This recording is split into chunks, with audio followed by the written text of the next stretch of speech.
Welcome to Cartoonist Kayfabe. My name is Ed Piscor. I'm Jim Rugg. This October, Jimmy and I are going to do some travels, man. The 6th through 9th, we're going to Columbus, Ohio for CXC's convention. We are going to be at Baltimore Comic-Con at the end of the month, the 28th through the 30th for Baltimore Comic-Con. And smack dab in the middle, Jimmy's going to be in the Jacksonville Public Library for a Zine Fest, October 22nd. We have books out coming soon in a comic shop near you. Red Room Trigger Warnings. Trade paperback is coming to stores in September. Put in your orders right now so we know how many of these things to print. And at the same time, you got to put in your orders right now for the Jim Rugg Hulk Grand Design book that is going to be coming out in time for Christmas. With that stuff out of the way, let's take a look at Deathmate Red, Jimmy. This book is a very important book in the formative years for me, man. To be honest, might be my first Extreme Studios book. Fascinating. I had no idea about comic shops at that era. Pretty much, man, was just getting my stuff from the grocery stores. I saw Image Comics for the first time. It was the fucking jocks in school who were trading those things like they were cryptocurrency. You know, like total investment minded guys who were like, Image is the state of the art, blah blah blah. And I'm seeing names that I fucking adored that I haven't seen in some time. You know, I'm seeing Rob Liefeld's name, I'm seeing Todd McFarlane and Jim Lee at the flea market, you know, the following week or something. Like, this is the comic that I chose. I had this one dude that I was buying from, and it was very clear looking back on it that the guy would grab his week's comics or whatever, give them a read, and then just hustle them back, you know, put them back into the marketplace at the flea market the next week or next month or something. That's how I got this thing. It is absolutely near and dear to my heart. I drew a lot of the just big money shots from inside this comic, like in my sketchbooks and drawing tablets and stuff. The Extreme Studios talent search pieces in here, and this is what I used to send my portfolio to Catella Ave to try to, you know, gain favor. This is 1993, and I think when people criticize 90s comics, I feel like this is your poster child. This is both like the apex and the down start, and just everything that you want to say negative about 90s comics in a way is summed up by Deathmate. Sure. Because it's Valiant and Image. It's that alpha and omega of Jim Shooter, as I like to describe those two companies. This is post-Shooter's exit from Valiant. Right. Man, his time at Valiant is so brief. You know, like when people talk about Valiant and its legacy, I feel like Shooter gets a much bigger in people's heads than he was actually there for. It's very limited. But this series, Deathmate, to me, is really like everything that's right and wrong with 90s comics is summed up here. And I believe Deathmate Red was the last one to ship, if I'm correct, which is a way to say it was the latest of these books. Got them all. All the metal foil stamping, you know, like the gimmick covers. Like, they really are that early 90s speculator boom right here. There were basically two from Image. There was Deathmate Red and Black. Yes. The Jim Lee studio and the Rob Liefeld studio. I had no idea that there were like four basically with the Valiant guys. Well, the two of them are like the framing pieces. So they kind of set stuff up. That's a Jim Lee. One of those is Jim Lee Studios, I believe. Oh, Mark Silvestri doing a penciling. Yeah, check out the other one because I think the other one may be the Jim Lee Studio contribution. Barry Windsor Smith with Jim Lee inking over top. You know, so those were ostensibly the story of what this is, and it's Solar and Void hooking up. Right? Yeah, I've never read the Valiant joints, man. I've just fucked with Deathmate Red and Black. It's kind of neat how this Red issue is almost self-contained within the parameters of this crossover, that these two universes came together because of Solar and Void, and it's not right. And a couple of the characters, Prophet and I think Geomancer. Or Eternal Warrior? He's in here, but no, I think there's a Valiant character, like two characters know that it's wrong. Yeah. Prophet's one of them, and I think it's a Geomancer's the other one, but either way, like two of these characters know something's wrong, and the rest of the characters are just like living in this weird universe. Yeah. Which is kind of a cool idea if you're going to say, hey, Extreme Studios, go make a book. There's your premise. Yeah. You know, these are the characters you get. Do what you want with them. Super fascinating that like young Rob Liefeld, and you know, you can't. He's the Little Lord Fauntleroy of the studio. He's a top guy, so you can't tell him nothing. This is a pretty big stage, and you're making your key guys bad dudes and like sort of underneath guys and allowing your important dudes to die. Like if you had some instruction, it would probably be like, you know, put your dudes over, like make your guys look extra cool. I see. I hear what you're saying, but you know what? I don't know if I even read this back in the day, Ed, but I did read through it this week. You're right. I was shocked by the story. So, you know, like maybe it's surprising that he does what he does in here, but I remember reading this and being like, wow, this is kind of an interesting comic for that reason. So it's almost a, just like a full-on Extreme Studios comic, except like they cherry pick the cool shit they like. So like it's Bloodshot with what I used to call, you know, the do-rag. The do-rag that, like, it gives you waves. Like, I at this time, I called it a SMA, a synthetic mullet apparatus. And then he's got Dutch on the team. That's Chap Yap's character. Yeah. So, like, when you see these guys, and you see, like, how Dutch gets put away, it's like, well, Rob ain't really, like, destroying his dudes all like that. And, you know, for maybe not making them the top heroes or whatever, their name rings fear throughout the land. Like, they are at least framed as badasses. Yeah. This is that shit, too, dude. When we did that last conversation with Rob Liefeld, and we were looking at Youngblood number 6, brought up Kiko Taganashi, this is the comic that I brought up in the conversation, like, yo, in Deathmate Red, man, you kept Kiko for yourself, so you get color like this, but then you had, like, your other guys color in, like, everybody else. He's like, dude, I had to stand out. Like, he's the leader of the label. I got a question for all the commentators for this video. Do you see a difference between like these pages and you know these? Well, that's still Liefeld, but you know, is there a visual difference to the person at home looking now 30 years later back at this stuff? There was when I was a kid. There is to me, but again, like I was looking at, man, the finest lines, and I just wonder, like for most people, is this the same? I mean, look at the richness of that color compared to this. Are you fucking joking? Yeah, I think on a poll. I think you need to give our readers the benefit of the doubt a little bit more, Jimmy. Because look at that, man. That's some warm color. Kiko knows what he's doing. Listen, I could pick it out. I'm just saying, like, I don't know, man. I look at it now, and considering how diverse comics look now, like in a way, these are very similar. I drew this. Yes. You're not the only one. I drew this. This, by the way, is like the scene from Ultimates, I think. Ultimates #1. I'll take your word for that, James. I wonder if that's a common scene of the heroes jumping out of the helicopter like that low point of view. When you kind of, like, just dismiss the color and you just look at the line art, like, it's such simple stuff. You know, like, the color does pull so much heavy mileage. What I thought was super funny about this is, like, you see this guy. So, right. So this would be, like, a good guy. Not to be confused with these guys who were in the... Wow. In the sort of... Call me confused. Airships. I did not pick that up on my first reading. in terms of storytelling stuff, too, you get 2 pages explaining the issue at hand, that there are, like, terrorists at this nuclear facility. Harada, the bad guy from Harbinger. And then... Don't bury the Valiant contributions. It cuts to the airship, the plane, whatever, and then you have Shaft explaining to all his guys all the stuff you just read from the first 2 pages. Mm-hmm. It's all... So there's no advancement forward. It's totally saying, like, exactly what we just read in those first 2 pages. By the way, has anybody read actual page 1 and 2 of this comic? I read page 1. Did you? But then I flipped it and I'm like, there's more? Like, you know what? Liefeld credited with scripting in this first chapter. I drew this image. Yeah. I drew this image. My folks are so sweet, man. Like, they went out to, like, the dollar store and got those, like, diploma frames, you know, like those cheapy ones.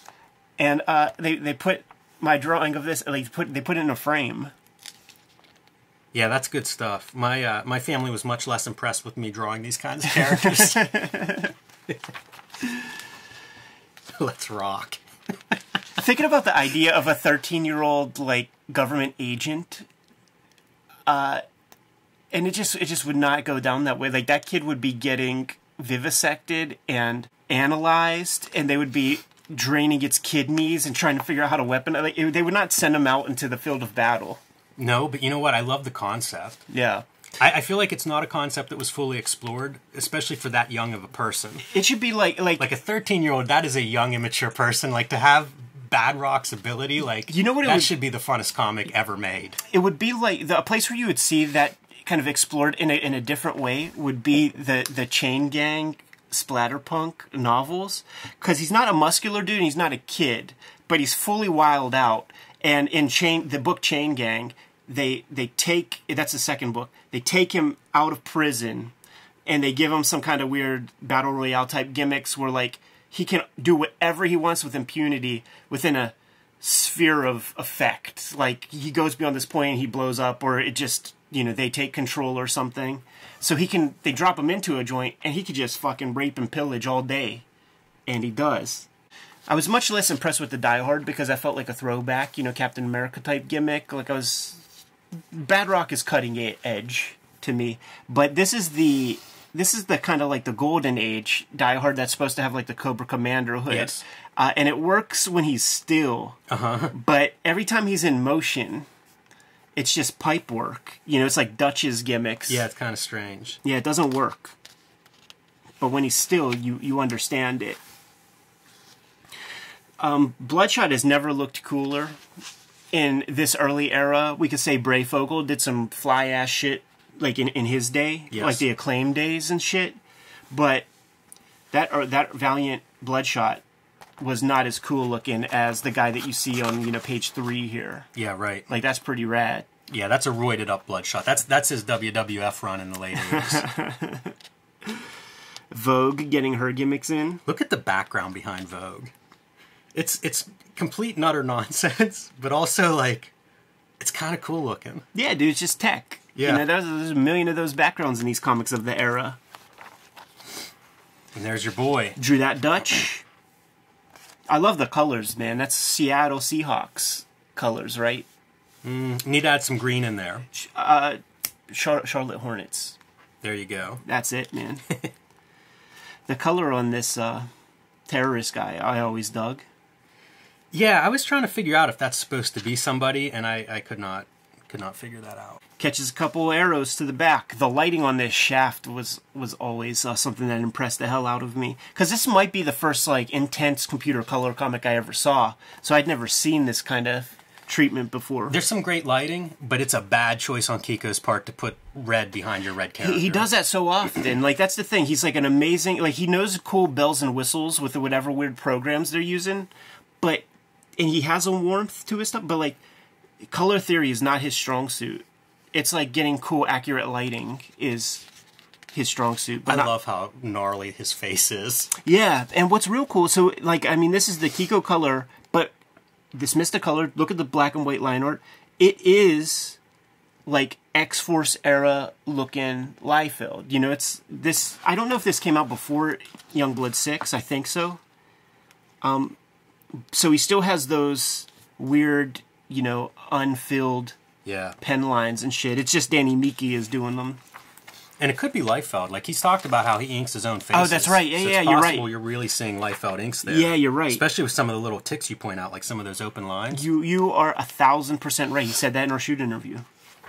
Forgot that part. So you flip the page, and dude, it immediately felt like Gabriel Brothers. Right. The dollar store. Regional. This is the dollar store 5 and dime fucking comic. So like you at least get a couple dozen Rob pages with Kiko color. It does baffle me though, like how in the shooter he's like I wanted to stand out. It's like why not? I'm sure Kiko's more expensive or it's more time consuming or something like that. But like, don't you just want all your shit to be super rad? Yeah, it's got to be limited resource. Has to be what that comes down to. Yeah. If one guy could color the whole month's worth of Extreme books, like you'd only have one. You'd only have your best guy. Yeah, so that's probably Richard Horry. Fraga shows up in a pretty good way. Yeah, he's got a big chunk of pages, 10 pages in there. Yeah. Pacella's got a pretty half a dozen pages. Yeah. And I'm a Fraga fan from the Extreme era for sure. This is real funny. Don't sleep on that spread.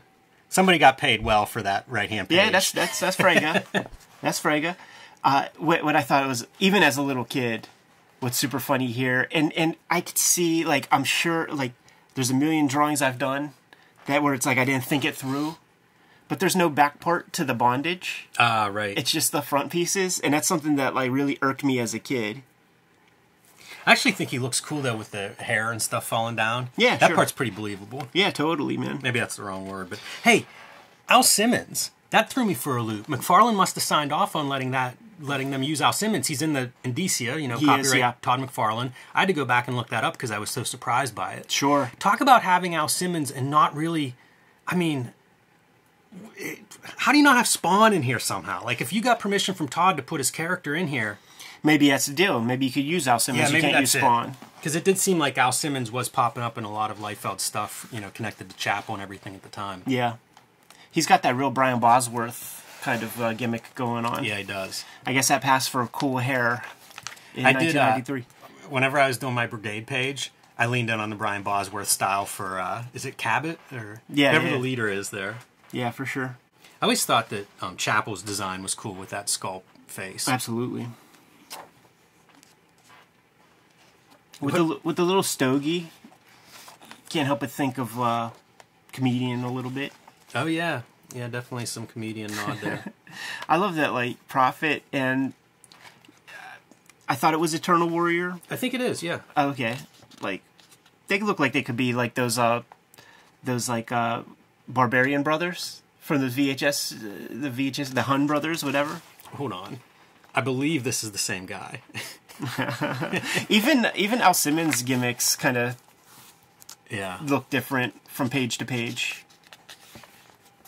Yeah, that's funny. Maybe not working with models or something. Yeah, like, see, he had no side hair before, and now he does. Chapel's face paint, I think, is changing. Yeah, there gets to be more arrows.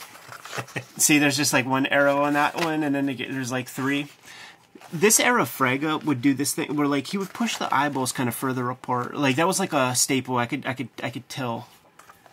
I was gonna go through and like write the artist on each page to try to figure out who's doing what. But you didn't want to besmirch your. That's right. I've got a near mint copy of Deathmate Red, and I wanted to keep it that way. I bet this is Pasella or somebody on this shit. I need to go back and look at those Pasella X-Forces.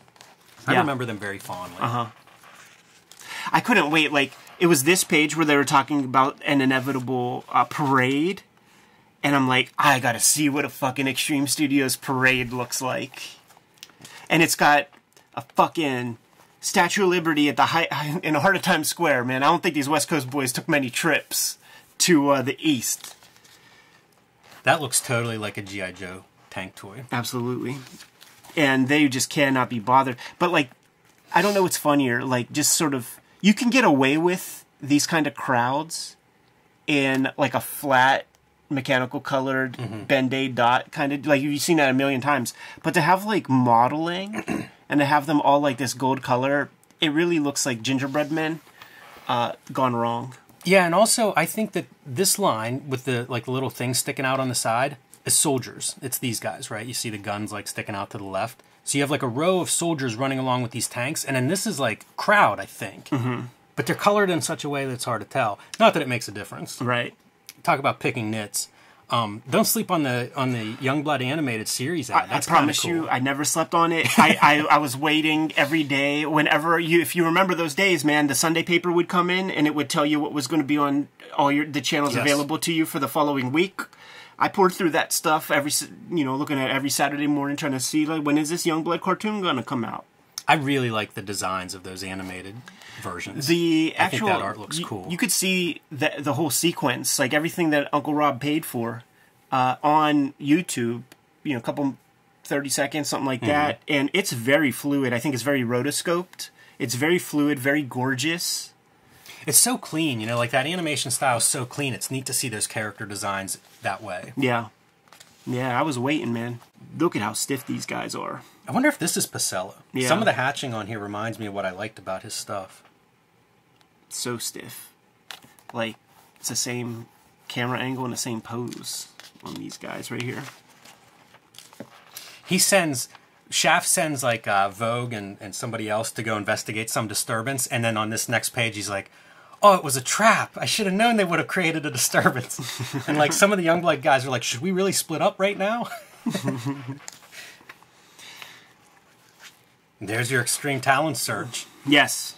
I sent pages to this. Yes. I should have dug out my pages because I think I still have them. I think Night Strike which is the name of this rebel team, but also the Australian Team Youngblood member, I think. Anyway, I think he's on my... Night Saber. Night Saber. Night Saber is, I think, on my page. Yeah, Night Strike was a Merritt Michaels. He had like a Magneto helmet, or like a Iron Man kind of. It was a helmet with like a T. A T, yeah, like Magneto.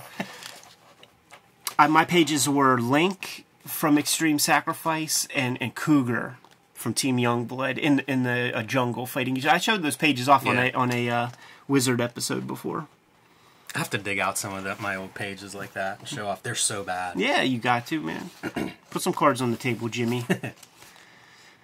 And so here we go. Like, this is the cool part of this book, is now we're going to see these two teams fight to the death. Yeah, we established the bad Youngbloods who work for Harada. We established the kind of freedom fighters with Chapel, Al Simmons, Prophet coming to, and Kirby. So now this is the part where you take both sets of action figures, bang them up against one another. Probably Pasella really shows up with this like located Chapel jaw. That's a great panel. Like out of these last several pages, I feel like this is your money panel. Yeah. You get to see how uncool the Valiant characters are when you see it. Like, is this Eternal Warrior? Yeah, and it feels like we're cutting promos. And I get it, he's Eternal Warrior, 4,000 years old, but this is Extreme saying young versus old. Yeah. And its images the young and Valiant the old. Absolutely. I think Merritt Michaels does layouts for this whole second part of this book. Just FYI. And here's that thing, man, where like it's Dutch, so it's Chap Yap's character killing Todd McFarlane's character in a very graphic way. The color on this got jacked. Like, I'm sure they did not mean to do that. Yeah, I think you're right there. Wow, that's almost like just black, black ink, not like the not the saturated black. Wow. We got Kirby and Die Hard getting blown up together. I love that there's still splatter. Like, Al Simmons is still squirting. Squirting. Yeah, I mean, they just go through here, and it's like each page is a different character getting killed. Yeah, man. Chapel gets that bullet to the headpiece. And see, I feel like Chap was disrespected by the writers here, man, by letting Eternal Warrior fucking snap Dutch's neck. That is an insult. That is laying down for the 3 count. It is, because he does it with almost no effort. Yeah, like, look at that look on his face. And this is after he took out Badrock. Maybe we're wrong about Eternal Warrior. All the Valiant heads are going to be just in their glory on this page. But it's not a Rob Liefeld character getting jacked up by Eternal Warrior. It's Chaps.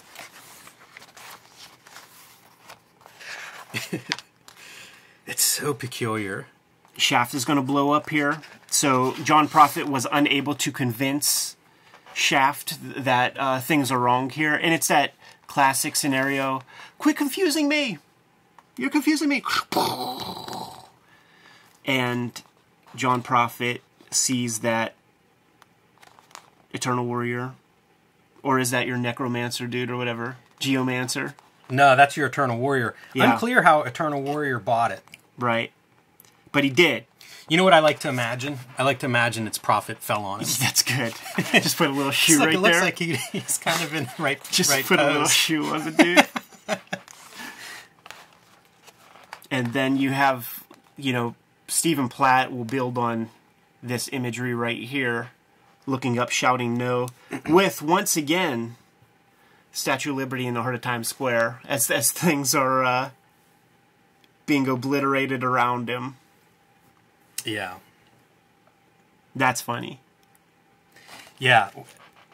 Pretty nuts comic. You got to let Just everybody know everybody. you're in New York, Right. Yeah, and everybody's dead.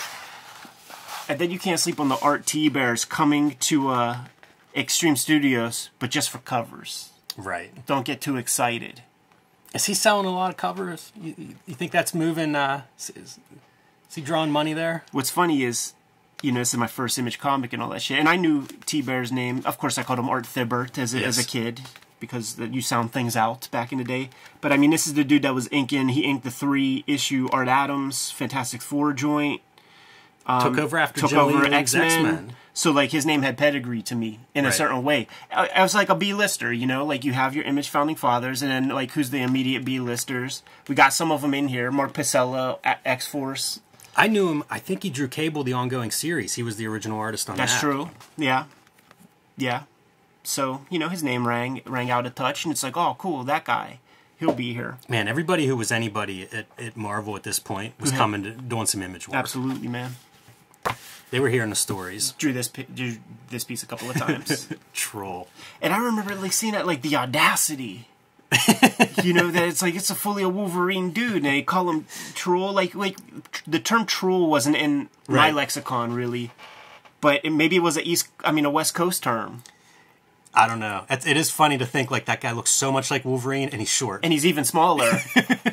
He's even smaller than Wolverine. You could always tell a Jeff Matsuda piece because he would do these kind of lines right there. Matsuda was a guy I had no interest in at this stage, and then towards the end, like, he develops a little bit more cartoonish style, maybe comes into his own a little bit, and I feel like he's really good by, like, Kaboom. Yeah, you know, I was down with him, dude. Like, in terms of Extreme Studios, like, Chap, Frege, Jeff Matsuda, and then Todd Knock coming in after that. I don't count Stephen Platt as a Extreme Studios guy in any big way. Yeah, a lot of these guys would come through the studios, and it would be like they were a knockoff of Rob Liefeld or Jim Lee if it was there, or Silvestri at Top Cow, and then they would sort of develop their own style independently, and somebody like Platt kind of showed up with his own style. I think it was that dude Chuck Jones who became called like Snakebite Cortez or something like that. I didn't know he changed his name. Was the talent search winner, and you would see he would do backups. I'm thinking it's the dude who won the talent search. He would do backups in the back of the Dan Frege Blood Strikes, where it would look like Charles Xavier with like Legion of Doom, Road Warrior shoulder pads. Like, that was the comic that the talent search winner would do. You gonna make me dig up my Blood Strikes?